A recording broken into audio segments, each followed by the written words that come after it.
Bonjour Chantal, Bonjour Patoum, comment vas-tu? je vais très bien, merci. Écoute, bienvenue chez Skills, Skills by Design Link.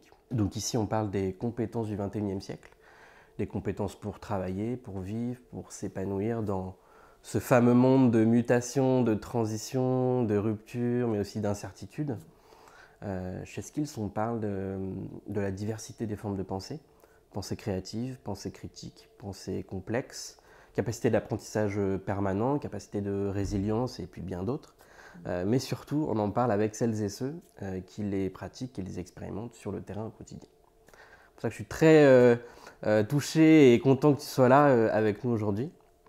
Toi, tu es donc directrice de l'Experience Design Lab, donc le XD Lab de chez Orange, qui, je le rappelle, pour ceux qui ne savent pas, Orange, grand opérateur télécom français, présent quand même dans un certain nombre de pays, 26 pays, et puis créateur, on peut dire aussi, d'expériences digitales.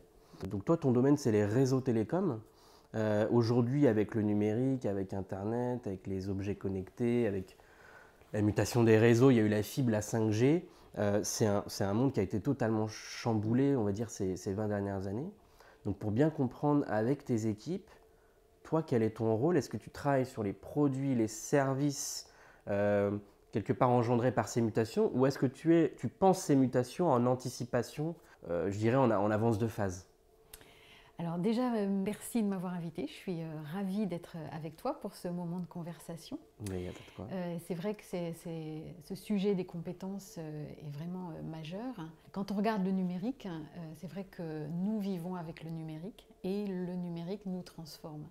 Et c'est assez fascinant de voir et de regarder les différents paliers technologiques qui ont créé de nouveaux besoins, de nouveaux usages et qui ont fait évoluer notre rapport à la technologie. Ouais. Donc c'est vrai que chez Orange, Orange c'est un grand opérateur qui est effectivement présent dans 26 pays et qui apporte la connectivité aux individus, aux entreprises, et un certain nombre de services qui vont avec la connectivité et des nouveaux services émergents comme les services financiers. Donc notre sujet pour les designers XD Lab, et on parlera, il y a d'autres designers ailleurs dans le groupe, mais avec mes équipes, nous travaillons à la fois pour imaginer les produits et services de demain, à la fois on travaille sur les objets physiques qui amènent la connectivité, mais aussi sur les services numériques qui permettent de créer des expériences du quotidien pour nos clients. Et puis, on travaille aussi sur l'analyse des usages et l'analyse de l'impact sociétal et environnemental de ces technologies. Donc, on est au cœur de l'innovation. On travaille avec et pour les pays, donc en Afrique, en Europe, bien sûr avec la France, qui constitue une région à part entière pour Orange, c'est historique. Et ce qui est intéressant dans l'histoire de XD Lab, c'est qu'on travaille de façon extrêmement intégrée avec les chercheurs et avec les équipes marketing, techniques, pour imaginer ces produits et services de demain. Et les enjeux sociétaux environnementaux, aujourd'hui,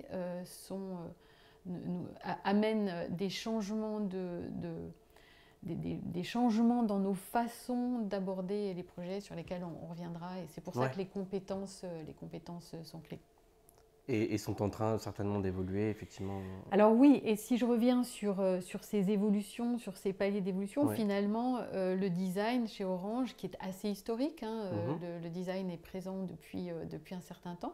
XD Lab a été créé, j'ai créé la direction en 2016, et l'idée d'XD Lab était justement de réunir dans une même direction les compétences et les savoir-faire autour de l'expérience utilisateur, de l'analyse des usages. Et c'est pour ça que dans XD Lab, il y a toute une équipe de chercheurs en sciences humaines, économiques et sociales qui nous aident justement à analyser, à observer, à comprendre ces mutations technologiques et surtout à en analyser les impacts et les changements de comportement pour nos clients. Et ensuite, dans cette direction XD Lab, ont été réunis en une seule et même équipe, différentes histoires du design. Et c'est intéressant de le regarder parce que finalement, il y a des parcours très multiples en fait pour faire du design. Et dans mes équipes, il y a des ingénieurs qui ont fait de la conception de produits et services et qui sont devenus designers en quelque sur le sorte, terrain, sans avoir fait en une exerçant, en école de pratiquant. design. D'accord. Et puis, au fur et à mesure des paliers technologiques, on a aussi recruté des designers, des écoles de design, et en général de plusieurs écoles de design. Et moi, je tiens à la pluralité de ce recrutement. Des profils, et donc, il y a des designers qui viennent de différentes écoles. Et il y a aussi des experts. On a par exemple des experts sur l'accessibilité. Et des experts, quand je dis experts chez Orange, c'est souvent des experts qui font les normes de demain et donc qui participent à la création de standards. Et donc toute cette XD Lab est déjà une équipe pluridisciplinaire en tant que telle. Donc on y reviendra sur cette pluridisciplinarité qui est aujourd'hui clé. Complètement, et on est intégré dans les projets. Et donc c'est là où on travaille avec des ingénieurs réseau, des ingénieurs sécurité, des ingénieurs sur tout type de discipline. Ça marche, ça marche. J'aimerais revenir sur un point que tu as abordé. Donc, Orange, 270 millions de clients, c'est quand même un marché assez énorme. Une philosophie que moi je connais un petit peu, de vraiment remettre l'humain au cœur, human inside. Le groupe Orange, tu l'as dit, fait partie des entreprises, on peut le dire, les plus matures quand même sur le design, où le design est intégré depuis très longtemps. Au digital, donc, quelque part pour concevoir des sites et des applications, mais aussi sur des produits bien physiques. On pense tous aux box, aux accessoires, au packaging, dans les boutiques, l'aménagement des boutiques, aussi au consulting. Orange Business Services, il y a aussi des designers. Est-ce qu'on peut dire que le design est partout chez Orange ? Alors, oui, je pense qu'on peut le dire assez simplement. Il n'est pas partout avec les mêmes approches ou avec les mêmes pratiques de design, mais ce qui nous guide tous les designers d'Orange, c'est quand même la raison d'être d'Orange. Et ça, c'est très puissant. Et la raison d'être d'Orange, c'est de dire que Orange est l'opérateur de confiance qui donne à chacun et à chacune les clés d'un numérique responsable. D'accord. Donc c'est une raison d'être qui engage, et on travaille le design. Le design doit être un design engagé. Il doit aussi être distinctif. Il doit être pertinent. Et je reviendrai sur ces trois termes qui sont très forts et qui nous guident. Mais cette raison d'être, elle est très présente elle nous guide dans nos travaux de design, parce que mettre l'humain au centre, c'est évidemment naturel pour les designers, puisqu'ils travaillent du point de vue de l'utilisateur, du point de vue de l'humain. Mais aujourd'hui, ça va plus loin que ça, parce que si on met en œuvre cette raison d'être, sur ce numérique responsable, donner les clés à chacun et à chacune pour comprendre le numérique responsable. C'est-à-dire qu'il faut énormément questionner ce qu'est ce numérique responsable. Et on y reviendra, on a mené des travaux de design et de recherche intéressants qu'on a montrés à la Biennale pour questionner ce numérique responsable.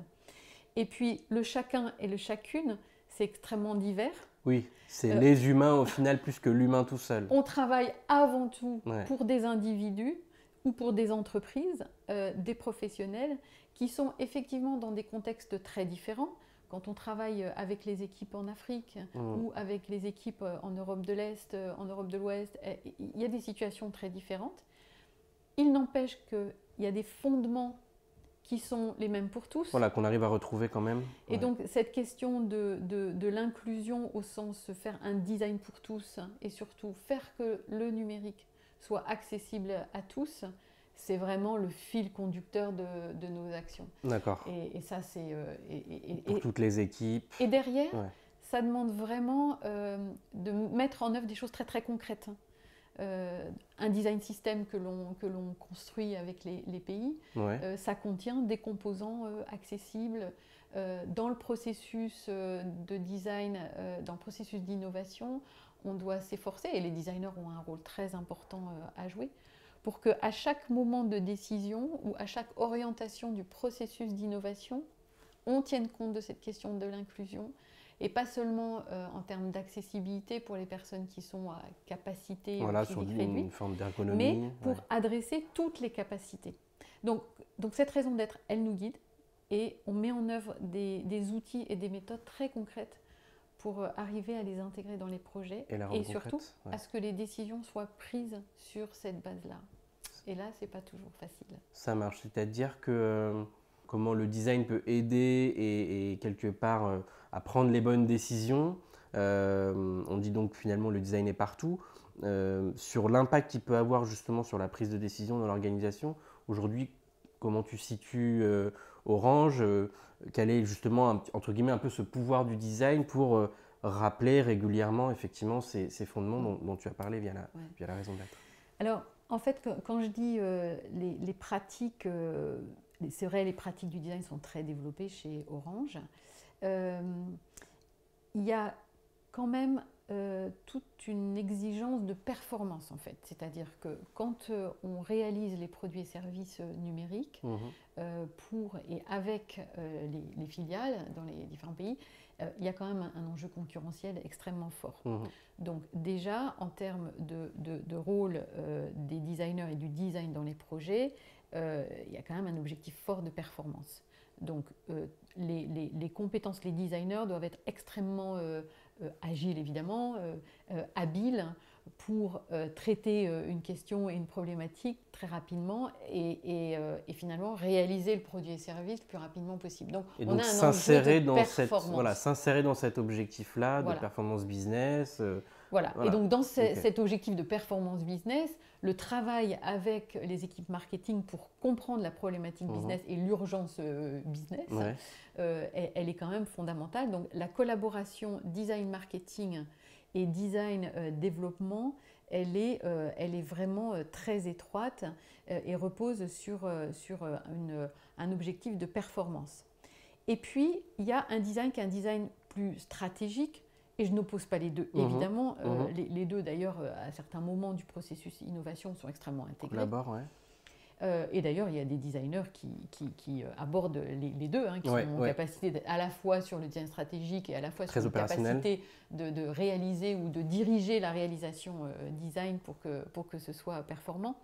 Mais il y a quand même ce design stratégique qui intervient à partir d'une problématique. Et la façon dont on pose la problématique d'innovation, ou la problématique de recherche est extrêmement importante.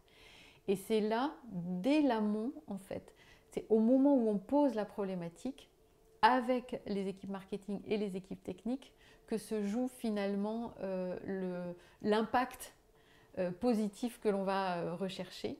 Et je pense que là, le designer a une influence très importante et doit jouer ce rôle au moment, ce rôle où on arrive à bien préciser la problématique. Ensuite, selon les maturités des décideurs, il faut bien le dire, chacun son rôle. À un moment donné, il y a un décideur, une personne, une entité qui porte la décision et les choix.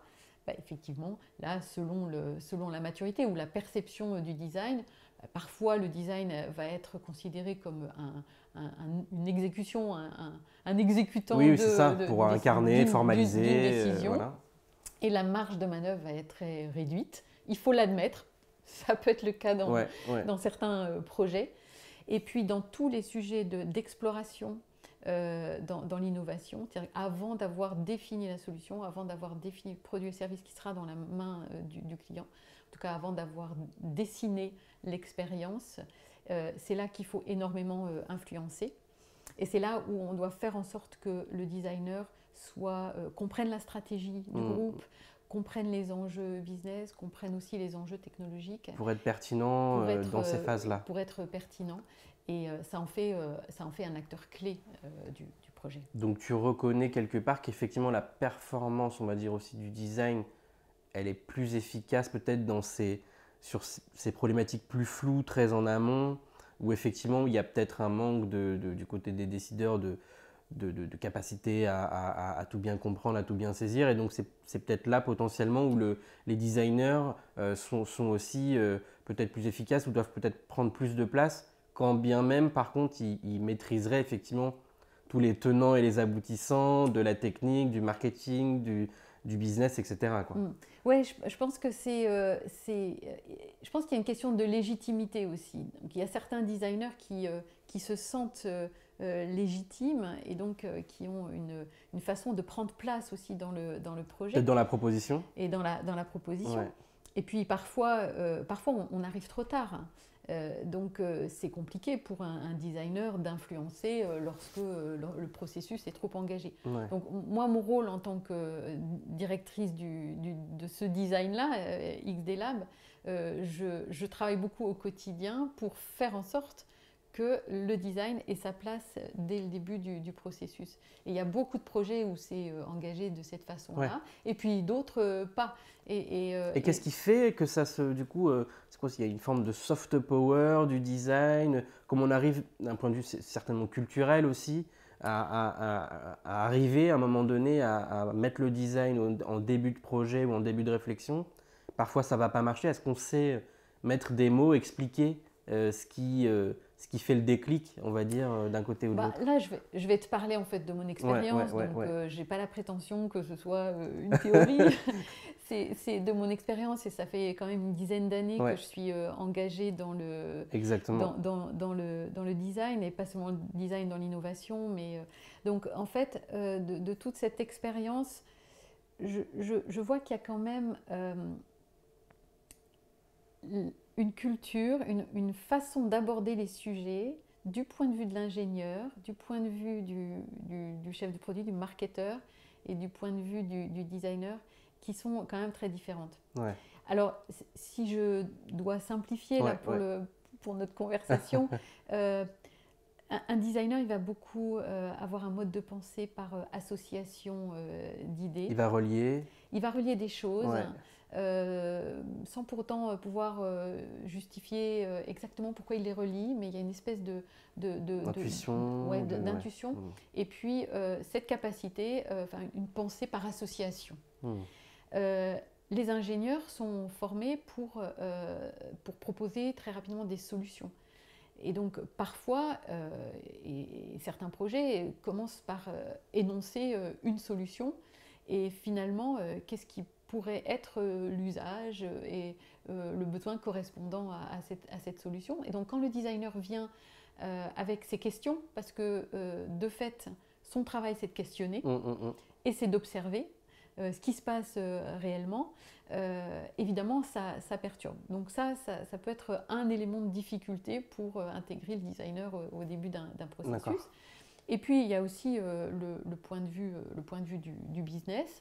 Le designer sait très très bien, et d'ailleurs il est très performant quand les contraintes sont définies, quand les objectifs business sont définis. Finalement ça déroule. Et donc il sait travailler avec les contraintes. Les contraintes, ouais. Mais parfois, le marketing va considérer qu'il travaille les contraintes et le brief de son côté, sans associer le designer, parce que ce n'est pas dans son mode de pensée. Et donc, selon les situations, c'est vrai que... et là, je parle des équipes opérationnelles. Donc après, on voit bien que les décideurs, quand ça remonte dans la hiérarchie, il faut faire le chemin. Et très souvent, dans nos modes de pensée, dans nos modes de fonctionnement dans l'entreprise, je dirais même notre société, on va très vite à la solution. À la solution, on découpe, on simplifie. Tout processus de questionnement, de temps d'observation, de temps de recul est considéré comme un temps perdu. Et donc, on questionne moins aujourd'hui dans notre société, globalement. Bon, je dirais pas ça. Je pense qu'on est dans une ligne de tension forte entre la nécessité de questionner, parce qu'on est quand même face à des complexités, des situations très complexes, où il faut vraiment une approche critique du monde, et le temps. Et cette vitesse. Et le temps. C'est-à-dire qu'on est dans cette ligne de tension, et je pense que là, ça va se jouer énormément sur plein de sujets de société, mais on est dans cette ligne de tension où on voit bien qu'il faut vraiment prendre le temps de questionner les choses, et pas uniquement d'un seul point de vue. Et de l'autre, il faut aller très vite. on a cette Il y espèce a une d'urgence. schizophrénie, entre guillemets, de prendre le temps, Ouais, ralentir et en même temps accélérer à un moment donné. c'est ça, c'est cette ligne de tension permanente. Et je pense qu'il faut. Et c'est pas les designers, ils sont confrontés, mais tous les métiers, ils sont confrontés. Donc, tu parlais finalement de pluridisciplinarité aussi, de devenir des designers qui collaborent avec le marketing, avec l'ingénierie. Qu'est-ce que tu retiens de bonnes pratiques de collaboration, d'écueils aussi de collaboration pour arriver à animer justement ces cultures différentes, faire en sorte qu'elles travaillent effectivement chacune en apportant quelque part aussi son atout, sa spécificité. Est-ce que tu as des success stories en tête et à l'inverse des anecdotes où finalement ça s'est pas mal passé, enfin ça s'est pas très bien passé et finalement pourquoi? Alors, heureusement, moi je vois plein de projets qui se passent très bien sur cet aspect pluridisciplinaire.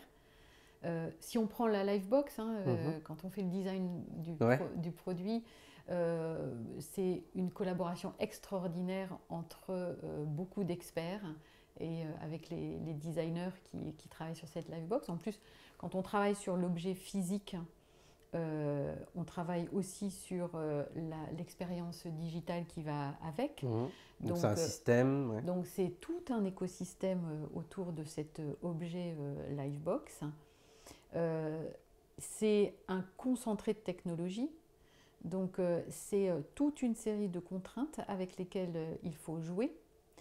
Et l'importance de cet objet est telle qu'on doit trouver le meilleur compromis. Donc, animer le compromis, ouais. Voilà, c'est animer le compromis. Et ce que je vois, c'est qu'il y a des affinités qui se créent. Et sur un objet comme ça, il y a vraiment l'envie de faire le meilleur produit. Et donc, finalement, il n'y a même pas besoin de mettre en place cette collaboration. Ils sont tirés par l'objectif, ils sont tirés par le challenge, l'objectif. De faire le meilleur produit. Et donc ils bossent ensemble. Okay. Et en plus, sont quand même des sujets passionnants. Ouais, c'est ça. Les gens sont passionnés. Ils prennent plaisir à le faire. C'est vrai que chez Orange, ça fait un certain nombre d'années que j'y suis. Et moi, je pense que ça se passe dans beaucoup d'entreprises. Il y a un vrai attachement des équipes à faire le meilleur produit, la meilleure solution. Donc en fait, sur un produit comme la Livebox, qui est encore, je le rappelle, un concentré de technologie, mais où on voit que c'est un objet du quotidien. Et donc là, on a créé sur la dernière Livebox 6 qu'on a sorti pour la France, mais on sort aussi le produit dans d'autres pays. La question a été d'en faire un objet du quotidien encore plus fort. Et cet objet, il a été pensé d'un point de vue esthétique, forme, aspect, pendant la pandémie. Et donc, finalement, cet objet, il incarne aussi ce rapport à la connectivité. On a tous eu quand même une réflexion, un rapport. C'était un moment particulier. C'était un moment de questionnement aussi. Particulier de questionnement. Ouais. Mais donc, comment faire de cet objet un objet qui s'intègre le mieux possible dans le quotidien? Et la Livebox, il peut apparaître comme une boîte noire, d'ailleurs au sens propre comme au sens figuré, avec un aspect très masculin, très technologique. Là, on a travaillé un produit avec plus de douceur, qui s'intègre dans ce quotidien. Et même pour faire ce changement, on pourrait penser que ça vient heurter un certain nombre de points de vue très arrêtés sur cet objet. Bien sûr. Et là, c'était très très intéressant de voir comment le designer a amené avec sa narration aussi, avec la capacité à raconter une nouvelle histoire sur cet objet, à amener des changements qui ont été très bien intégrés par les autres disciplines. Ensuite, il y a un autre aspect dans ce mode pluridisciplinaire, c'est de mener ce cheminement jusqu'aux décideurs.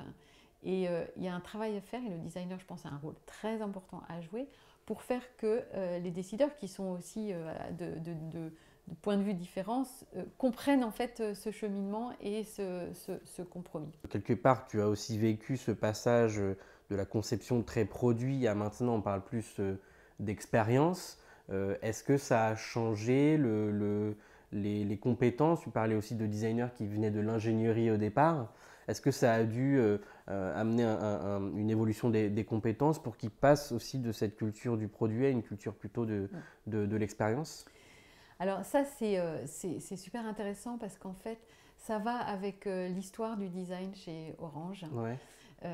Et on a l'évolution de nos pratiques, mais aussi des profils de designers, c'est fait avec les évolutions, les paliers technologiques. Finalement, ouais. Et donc c'est assez naturel. Ce qui est intéressant, c'est que c'est de les ajouter finalement pour pouvoir délivrer une expérience globale. Et ce qui est intéressant, c'est que... Donc l'un ne remplace pas l'autre finalement. Non. Ouais, c'est ça. Non. C'est Et il y a très peu de substitution, mais plutôt un ajout de compétences. Au moment du palier web, on sait, les designers se sont formés, ou même les concepteurs de produits et services se sont formés à l'expérience utilisateur, et puis le mobile, et puis maintenant la réalité virtuelle, la réalité augmentée, l'immersif, l'intelligence artificielle, j'imagine, qui doit intégrer les données, l'intelligence artificielle. Et du coup, on ajoute en fait ces couches de connaissances, on adapte nos outils et méthodes, et surtout, quand on commence un projet, en général, il y a un rôle fondamental qui est le lead designer, qui va composer en fait l'équipe, qui va composer le mix de compétences, qui va permettre d'aboutir à une expérience globale.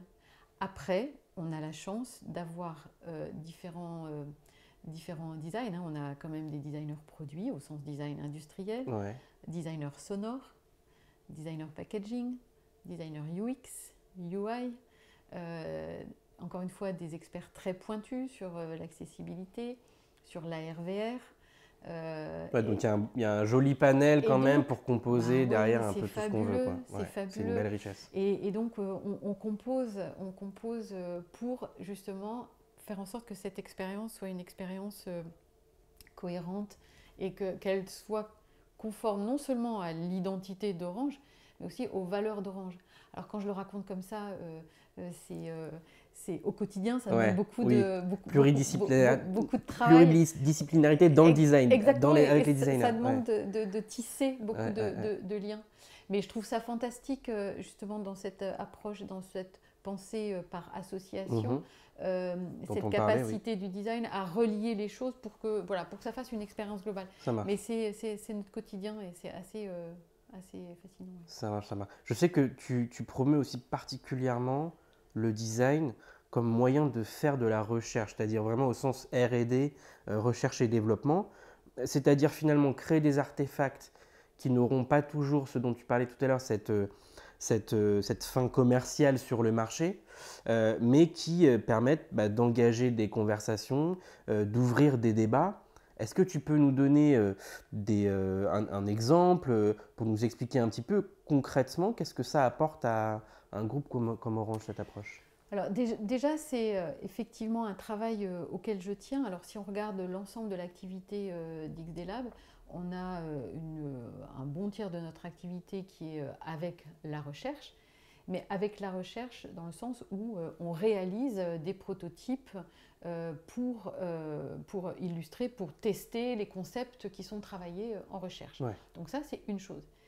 Mais ce à quoi je tiens particulièrement, c'est de faire ce design comme moyen de recherche réellement. Et ce que j'entends par là, c'est de créer effectivement des objets, de matérialiser des idées et des concepts et qui permettent de questionner côté projet et avec des publics extérieurs à Orange ou certains de nos clients ou des utilisateurs, mais tout acteur, tout type de partie prenante. Et ces artefacts, ces dispositifs nous permettent de finalement travailler le processus de recherche. Donc ce n'est pas quelque chose qui vient à la fin, c'est quelque chose qui est au cœur de ce processus de recherche. Et par exemple, ce qu'on a exposé à la Biennale cette année, c'est justement 3 projets de ce type-là. C'est ça, la Biennale de design de Saint-Étienne, là, en ce moment. À la Biennale design de Saint-Étienne. Et on a, par exemple, travaillé sur cette notion de numérique responsable.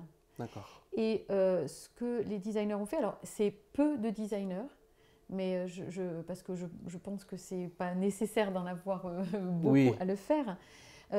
Mais ce travail d'extraire des fonctions qui sont cachées dans la Livebox, qui font partie de la Livebox, mais d'extraire ces fonctions, de l'incarner dans un objet pour faire comprendre à des publics l'intérêt, à quoi ça sert cette fonction. Alors le plus simple pour illustrer mon propos, c'est le one-off. Donc tout le monde connaît ce geste de la boîte à meux ou la boîte à neige, hein, tu sais. Et donc les designers ont travaillé sur cette mise en veille du Wi-Fi, qui est en termes d'impact et à la fois économique et énergétique important. Mais aujourd'hui, c'est intégré dans la Livebox. Quand on sort cette fonction et qu'on l'incarne dans un objet, dans une boîte noire, on en prend conscience, que l'on peut manipuler, tout d'un coup, on prend conscience de cette fonction-là, on peut la questionner. Et si on la sortait de la Livebox et qu'on en faisait un objet du quotidien, qu'est-ce que ça changerait dans nos comportements? Mais surtout, et on a fait la même chose sur les données, on n'a pas forcément la compréhension des données. Qu'est-ce que ça représente en termes de consommation énergétique? On n'en sait rien. Oui, on n'a pas la représentation, on n'a pas la perception. On n'a pas la représentation, tu fais du streaming tu fais... Qu'est-ce que ça représente en termes de consommation de données? On n'en a pas la représentation. Et donc, dans ce travail qu'on a appelé objet manifeste, on a comme ça extrait des sujets, des fonctions, on les a incarnées dans un objet, et à partir de cet objet, on questionne, et c'est ce qui donne des orientations de recherche pour les équipes, et c'est ce qui éclaire des points de vue, y compris d'orientation stratégique pour certains cas. Et on va continuer à travailler sur ce sujet-là pour aussi des concepts très compliqués quand même, comme la blockchain, tous ces sujets à venir. Et ça te permet aussi d'interagir avec les publics, c'est-à-dire les usagers et les clients potentiels finaux, c'est-à-dire que ça te permet aussi de tester en amont, d'expérimenter finalement sur le terrain, de récupérer, pas que avec des chercheurs, mais aussi avec les publics, leurs sentiments, leurs réflexions vis-à-vis de ces objets-là. Et ça, c'est très important, c'est à la fois en interne, mais c'est surtout de pouvoir questionner les publics. Et je vois bien que chaque fois qu'on matérialise, qu'on représente une problématique ou un concept, c'est extrêmement puissant. Et encore une fois, c'est d'autant plus puissant qu'on n'est pas dans l'urgence d'un produit qu'on doit mettre sur le marché. Ou d'une interface numérique qu'on doit mettre dans la main du client tout de suite pour adresser un marché et un enjeu business. Et ça... Ce côté ralentir dont tu parlais tout à l'heure, finalement, on peut enfin prendre le temps en amont, en avance de phase. Et c'est vraiment très très puissant. Et c'est un design for debate, au sens un design pour questionner. Et on en revient à notre point. Et puis pour créer du lien aussi en disant, voilà, on s'en occupe, on anticipe ces tendances-là, quelque part, même si c'est très en amont et que ça arrivera dans les produits peut-être dans plusieurs mois, plusieurs années. Ça permet de dire au public, finalement, voilà, on s'occupe de ces sujets-là et on travaille dessus et on vous intègre et on co-construit ensemble.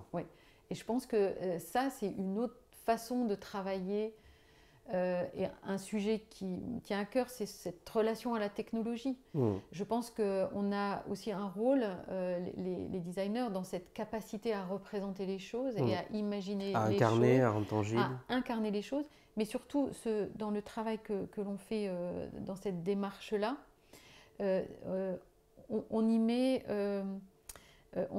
On y met des données, on traduit les données telles qu'elles sont. On ne raconte pas non plus d'histoire. Pas de surinterprétation. Quand on doit dire ce à quoi correspond la donnée, on donne des métriques réelles, c'est-à-dire qu'on met vraiment ce rapport à la technologie à un niveau non abétissant, quoi. C'est-à-dire qu'il faut vraiment traiter le sujet au bon niveau. Et je pense que plus il y a de compréhension, moins il y a d'appréhension de cette technologie.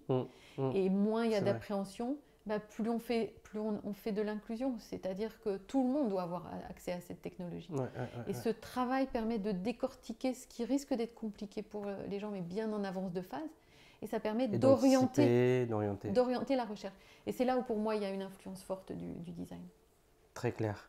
J'aimerais finir avec une question qui moi aussi, m'importe beaucoup. Les designers ont souvent, là, tu nous as parlé de beaucoup de choses, ils ont souvent du mal à communiquer, justement à expliciter leur métier, particulièrement aussi dans des grands groupes, dans de grandes entreprises où la communication, la culture, elle est plutôt orale, écrite.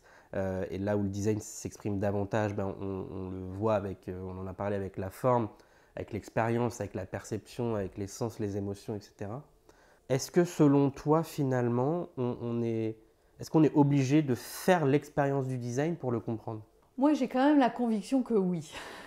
C'est ça, hein, finalement. Ouais, j'ai quand même la conviction que il faut le vivre, quoi. Ouais, il faut le vivre.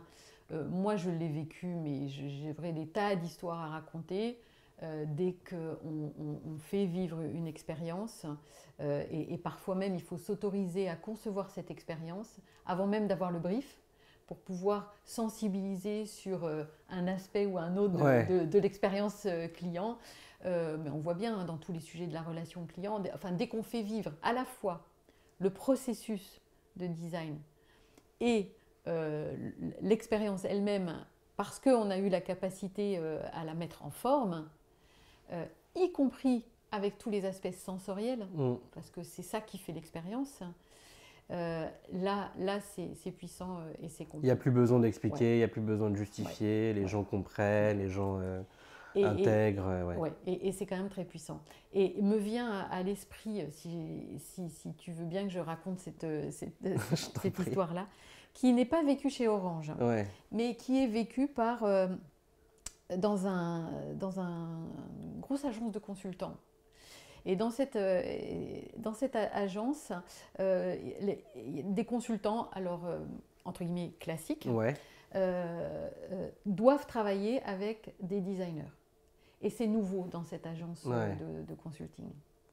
Et le comité exécutif se réunit pour voir comment on fait comment on enclenche cette collaboration. Et invite les jeunes designers nouvellement recrutés, donc des jeunes designers nouvellement recrutés, à leur proposer une démarche, justement, une approche de design.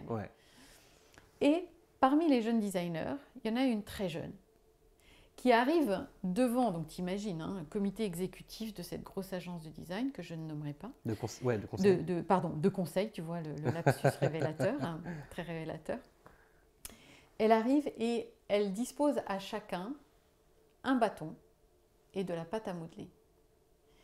Et elle dit, les bâtons représentent les consultants, la pâte à modeler représente les designers qui, par nature, ont une certaine souplesse, sensibilité, plasticité, etc. Elle dit, vous voulez transformer votre façon de travailler, exprimez avec ces deux choses-là comment vous voyez la collaboration. Donc après un instant de recul, c'est puissant. Chaque membre du comité exécutif, t'imagines, tu mets dans les mains de ces personnes-là déjà de la pâte à modeler, un bâton, qu'est-ce que c'est que ce truc? Et finalement, chacun a joué le jeu, ça répondait à leurs questions, comment faire? Et ça a été radical. Ils ont vécu ça et là, ils ont compris ce que pouvait être le design, c'est-à-dire une façon d'aborder les choses avec de la sensibilité, mais aussi une grande capacité à comprendre les problématiques, très puissant. Et certains membres du comité exécutif avaient les larmes aux yeux en racontant cette expérience. J'ai trouvé ça fascinant. La merveilleuse expression finalement de ce que peut être le pouvoir du design. Mais cette histoire de pâte à modeler et de bâton, voilà, fabuleux. Merci beaucoup, à très bientôt. Merci Patoum, à bientôt.